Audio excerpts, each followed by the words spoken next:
Welcome, Scott and Ruthie Sanashi. And in this lesson, we're going to talk about New Year's resolutions. So, what are some typical New Year's resolutions that you think a lot of people make at this time of year? Are these things we may or may not have ever tried to do these before. Stop smoking. Right, that's a typical one. Yeah. Maybe in the 80s, that came up a lot more. And since then, everyone has successfully stopped Either stopped or let's they start don't over. care. They might want to lose weight. Yes. Stop drinking alcohol or maybe drinking less alcohol. Okay. Maybe read a book, finish a book, or read more Read more often. books or learn to read. Mm. Um, Write a book. Oh, yes, I'm working on that. Hmm. Every year, I'm working on that for many years. It might be getting to bed on time. I struggle with that. Yes. After everybody goes to bed, I'm like, hey, this is me time. Okay. Maybe exercising more. Exercise That's more. Okay. So these are all great New Year's resolutions. I wonder why we only do it at New Year's, because the rest of the year, after I mess up, then I'm like, oh, well, I guess I'm done with that. And I don't do that anymore. But I think that is a typical idea, a typical attitude toward New Year's resolutions. It's like, okay, this is probably something I should do. Yeah, there's a should involved usually. And every year I have, for me personally, it was kind of a running joke, but it was an inside joke because it was just for me. Inside your head. Yeah, it was sleep, pray, run. That was my shorthand for my yearly New Year's resolution. But yeah, it's kind of this. I'm going to work on this. I'm gonna do better this year, and then I always end up not doing so well. So yeah, I used to think that I had to do it perfectly to be successful. If I wasn't able to execute my plan just exactly the way I intended to, then I was failing, and it wouldn't take long before I would start to spiral in shame and just give up. Mhm. Well, there is a benefit to having that perfection mentality toward New Year's resolutions.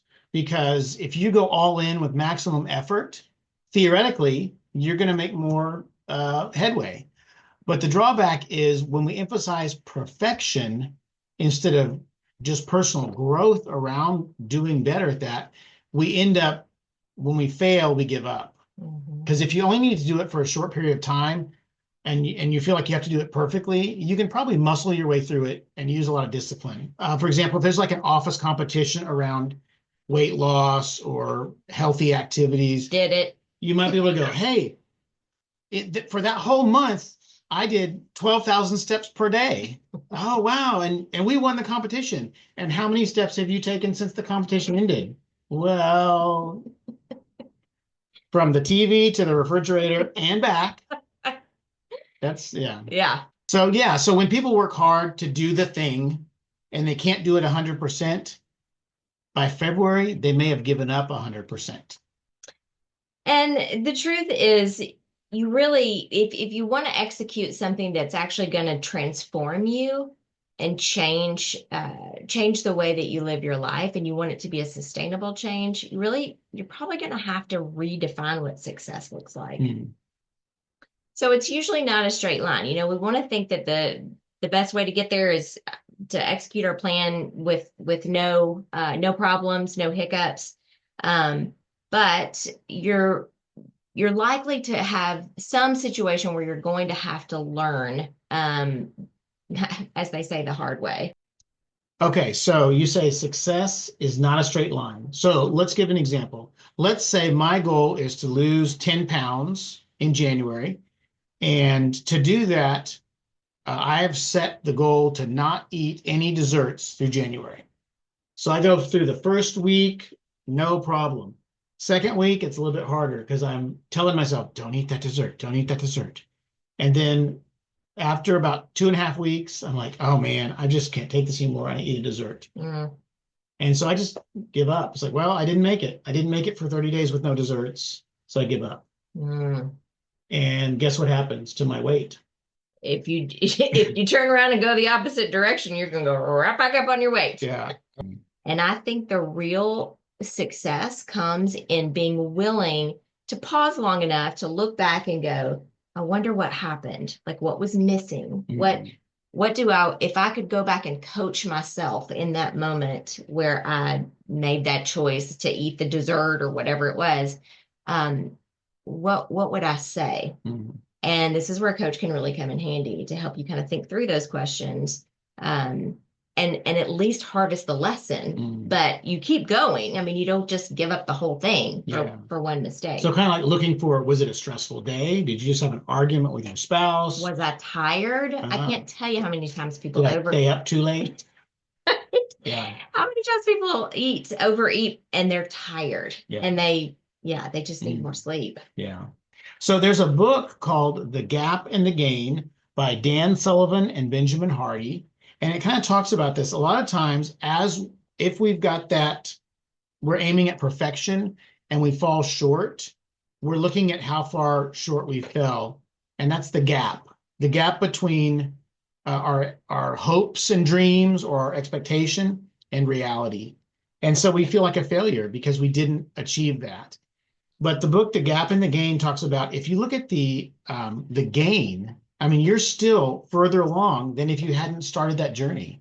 If you hadn't gone for 2 weeks without eating desserts, or if you hadn't worked so hard on writing your book, you wrote so many pages, even though you would want to write more, you're still further along than you were. So you need to focus on what you've gained, not just how far did you fall short of what you had hoped to do. Yeah, I've gotten caught in this trap many, many times. And I'm glad we're bringing this up actually, because I need the reminders Yeah. that I really have come a long way from where I started.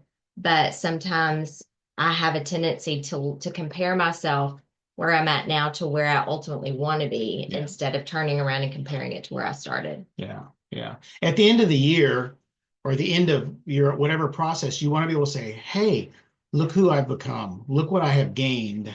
Look how much further along I am than I was before. And that's success.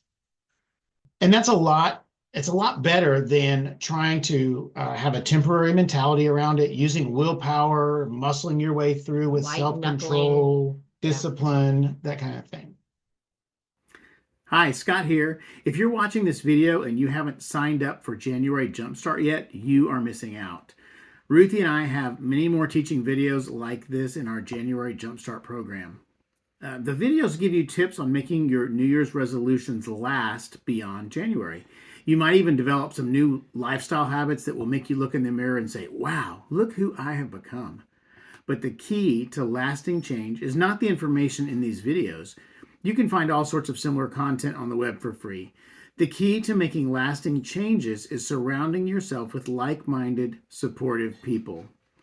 Join January Jumpstart and you'll have that. Of course, you'll get more videos like this, but more importantly, you'll become part of our coaching community.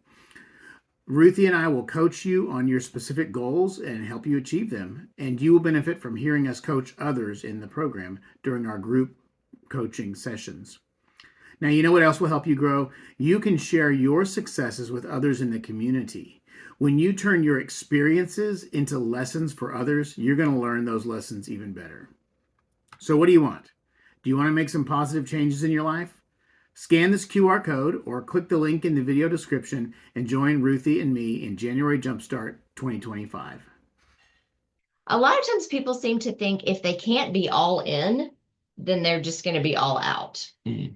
You know what I mean? Tell me more. Well, kind of like if it's, I also call this the I already, I might as well. I've heard you say that. You've heard me say that. Yeah. Yeah. Once I've already messed up today, I've already had that piece of pizza or the bite of ice cream or whatever. Well, I might as well go ahead and have all the other things that I haven't been eating while I've been doing this, and I'll just start again tomorrow, Mm. or I'll just start again Monday. So instead of 1 minute of messing up, you're like, okay, well, I've got 4 more, 6 more, 12 more hours of the day. Yes, it's like Uh, you find that you have a flat tire and you just go ahead and slash all the other through. what? That would be dumb, right? Would be dumb. But I see it. And what I want to help people begin to see is you don't have to slash all the tires. You can go, okay, well, what else am I doing or what can I do to point myself still in the same direction, even if it means I'm not going to go as fast? Can I stay oriented in that direction and keep moving forward? And at some point, you may get an updraft, and you may pick up some more speed or momentum, but you don't have to give up completely. Yeah. Okay, one more thing that I want to bring up before we finish this video is you're going to be more successful if you enjoy what you're working on. So if you need to lose 15 pounds, you could focus on, I'm not going to eat ice cream, but guess what? You're focusing on the ice cream. And you could focus on, I'm only going to eat foods that are healthy, like celery and chicken breast. And if you're not a big fan of celery and chicken breast, you're going to be focused on something that you're like, I'm not excited about that. But if you can focus on how you're going to feel, oh, I want to have more energy, things you can do. I want to be able to play better with my kids or grandkids. I want to join the company softball team. I want to go hiking. Do you want to go hiking? Yeah. Well, I'm going to be able to do all these fun things if I can lose a little more weight, get more healthy, have more energy. So focus on what you're gaining, not what you're giving up. That's what we call your why. Yeah. Why are you doing this? Yeah. Yeah. And it has to be something you want. It can't be a should. Not something other people or society tells you you should do. All right. So look at your New Year's resolutions. Maybe rethink them, thinking about some of these concepts. Think about what your target goal is, and we'll catch you in the next lesson. See ya.